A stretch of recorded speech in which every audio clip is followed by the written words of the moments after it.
Yeah, this is a bit of camera, get over it. Don't get used to it either. As soon as I find old Bessie, she's back. But in the meantime, I don't know where she is. I feel like when Mr. Garrison lost Mr. Hat. And I've got to say, it's not a nice feeling. Alright? You want to know how I feel inside? That's how it is. Bare. Bare like the outback. Not even any thorny devil lizards in there. Such crap interest in life. Whoa, rare lizards. Cool. It's like being a Pokemon trainer in real life. So, what I wanted to discuss with you today, if I may, see, P's and Q's. That goes a long way in life. Make sure you do that, kids. My girlfriend has been killing it in life. Has yours? No? Because of COVID? Oh, what a shame. She lost her job and now she's starving and she's out on the gutter and she has to prostitute herself. Oh, that's really unfortunate.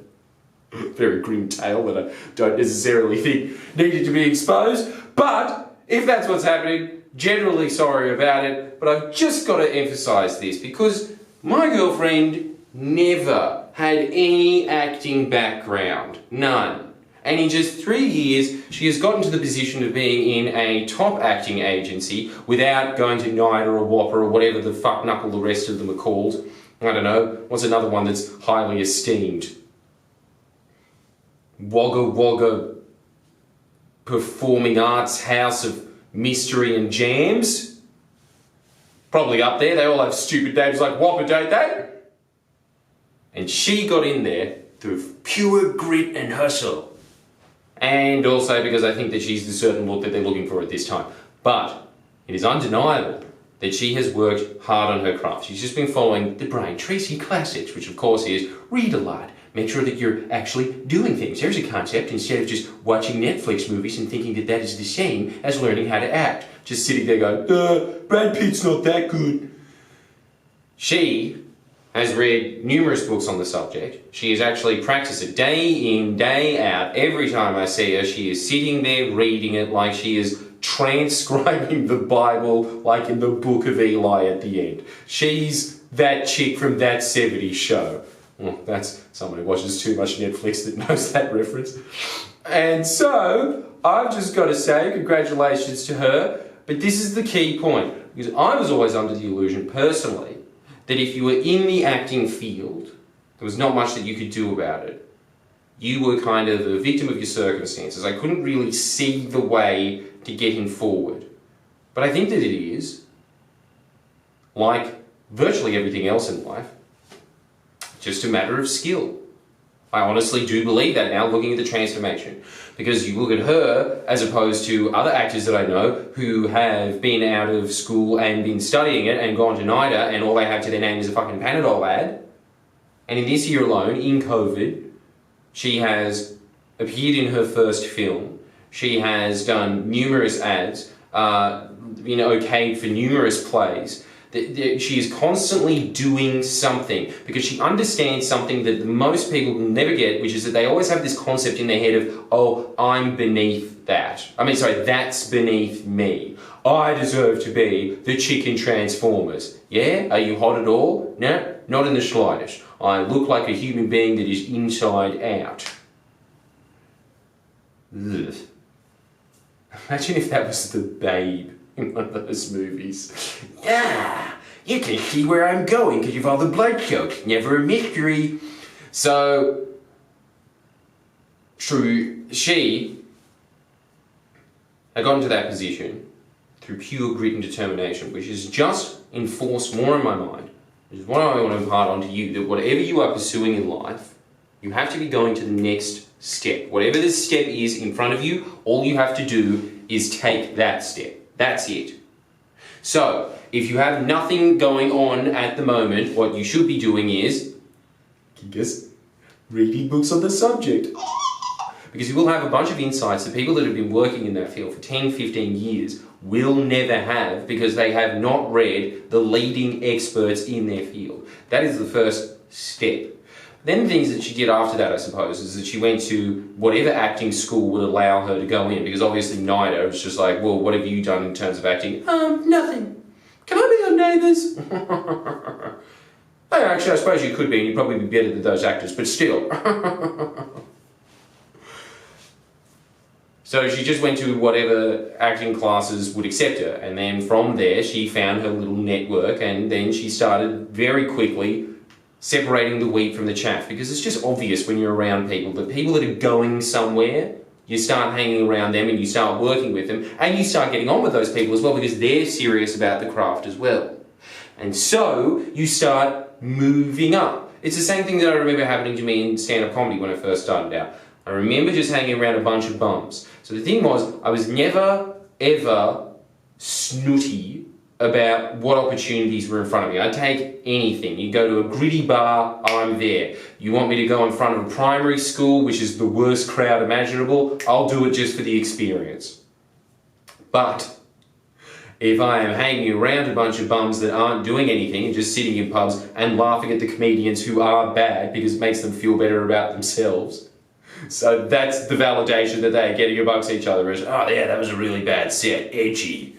No one's ever going to watch you. Oh, still, that's because I'm too cool, right? I do have this jacket that I can't really fit into anymore because I'm 40 and I've bulked out.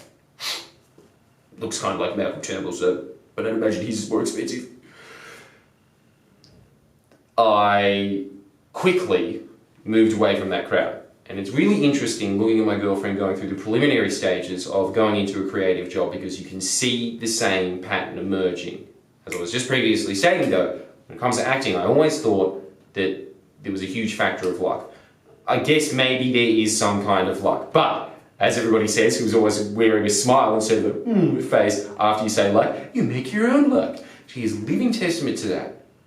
She just was serious about pursuing it. She devoted every spare second she had to doing something in it, learning a script, reading about acting techniques, watching a masterclass instead of Netflix. She was constantly absorbing information. She was constantly practicing. In fact, she would just sit in front of a camera. I remember it. She'd kick me out of her room with the dogs. I was out with the dogs, like an animal, while she was in there doing a little 2 monologue, and then she would go and sit, watch the computer, and then pick apart her monologue by herself. And then she also got like a tutor that she would then send those things to, and then they'd start picking it apart as well. But honestly, she showed me the other day. She showed me when she started out 3 years ago to now. Huge difference. She does deserve to be in one of the top acting agencies. And you know what's something else that's interesting about top acting agencies that I didn't know because I'm just not in this field? When you're in a low acting agency, they just have these global call-outs of, we need a yellow ranger for Power Rangers. So if you're somewhat Asian looking, like even you, Jordan, because you kind of got kind of slitty eyes, like you can try out for it. They just get everyone on earth to try out for the Yellow Ranger. Now, that's going to go to somebody who's at a lead acting agency that has like a resume anyway. Maybe not because it's Power Rangers, it's just shit. I mean, I almost got Red Ranger once, FYI, when I was a model. But that excuses so much. She, when we moved up to a better acting agency, what they started to do was find you roles that you could actually get, just small little roles here and there.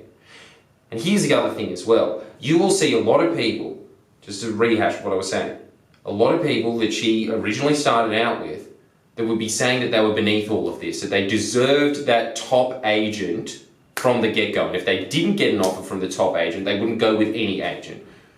My girlfriend was always going for whatever was in front of her. She just moved from there. And in the meantime, when she wasn't doing anything, she made sure that she was doing something. She made sure that she was honing her craft. Naturally, she has something that I don't. In fact, it was broken down really well because I can't remember the acting coach she was listening to, but she said that there seems to be this big mystery around acting particularly. Definitely, of how someone makes it. She was saying that no, it's really not that mysterious. I see it all the time, year in, year out. I said that if somebody is going to make it, it's because they're following the 3 C's. Do you want to know what those are? I bet you fucking do. Especially because you've been watching this for 10 minutes, like the video, subscribe, sign up to my Patreon for more long-winded tips. Number 1, obviously, confidence. You can't get anywhere without confidence. That's the first one.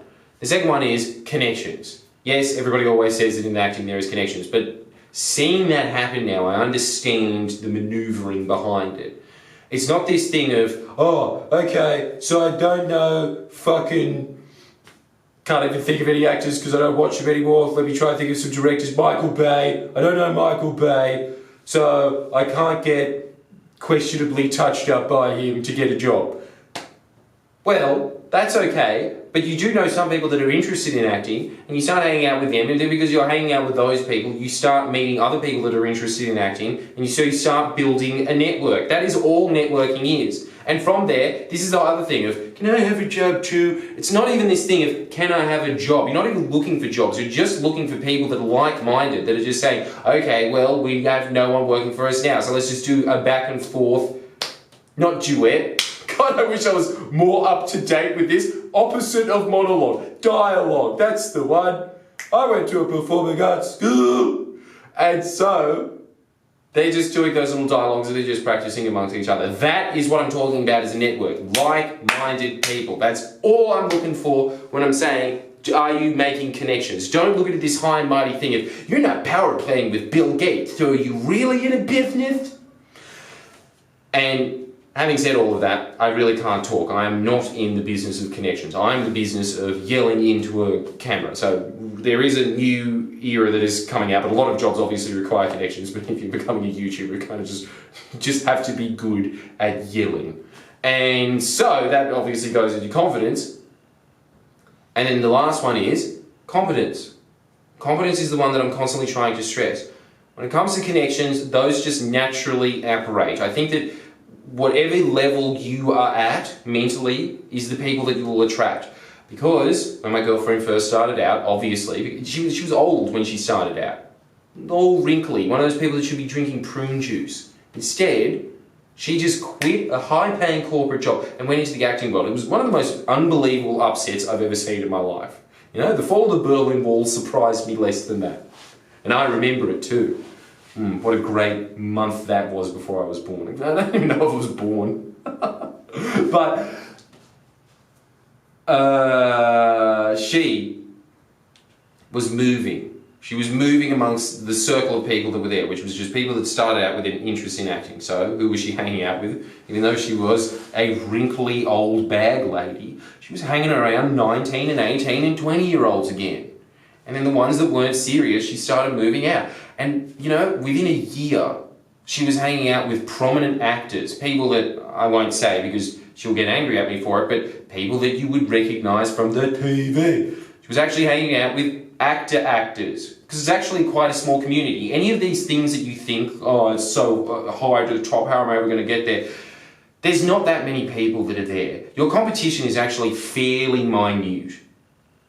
So when it comes to competence, so that's just the connection side taken out of, and then confidence is just something that I think naturally comes and it's just earned. If you don't have any confidence to begin with, you watch a bunch of my other videos where you just look in the mirror and say, I'm confident, I'm confident, I'm confident, and you're just going to sit there and laugh if that's the first time that you've heard it, but anybody in the comments who's actually done that, works, am I right? Am I? Or am I not right? You might actually have to correct me on that if it's not. I swear it does! I know everything! I'm the supreme supplier of self-help because I've read a lot of books with people that have got this out the front. And this on the back. But competence is the one that I'm constantly trying to pull. Because competence and confidence are interlinked. Competence and confidence also starts to move up your connections. Because if you are competent, the other people that are confident, they are going to... Competent. So many C's. There's more C's than there are on the chip packet CCs. Am I right? They're all hanging around with each other and they're all buzzing around the same level. It's now, like what happens, and you can see exactly the same thing that happened with Bill Maher and Jon Stewart. When they first started out, obviously, they're hanging out with comics because they see the world in a dark and gritty way. Ooh, they smoke cigarettes, badass. Then, because they're in the realm of politics, they kind of just start hanging around politicians more. That's kind of what's happened to me. Most people that I'm talking to in my day-to-day life now, they're all staffers, they're all campaigners. There's people that work at Friendly Geordies that are obviously extremely in the world. That's my level now. In high up state politics. Fuck yeah. God, what a weird experiment Friendly Geordies is. I'll get into that another time. This is going for 15 minutes. My final words of wisdom to you are, no matter what field you are in, 3 C's. Write them down, put them on your wall. It will do you great service. Confidence, competence, connections. If you want to run down of those things, you just watch this again, all right? Make sure that you press subscribe, like. No one ever says that. Edgy. That's another self-help tip. Do things your way. And the third one, obviously, is that you should sign up for my Patreon, because I have a bunch of videos that are exclusive only to those that are my members, and they will be receiving for just $2 a week indisputable, hard-hitting truths that you could probably get for free anywhere. But come on, I spent a lot of my life collecting these things. Give me some return on it. Please.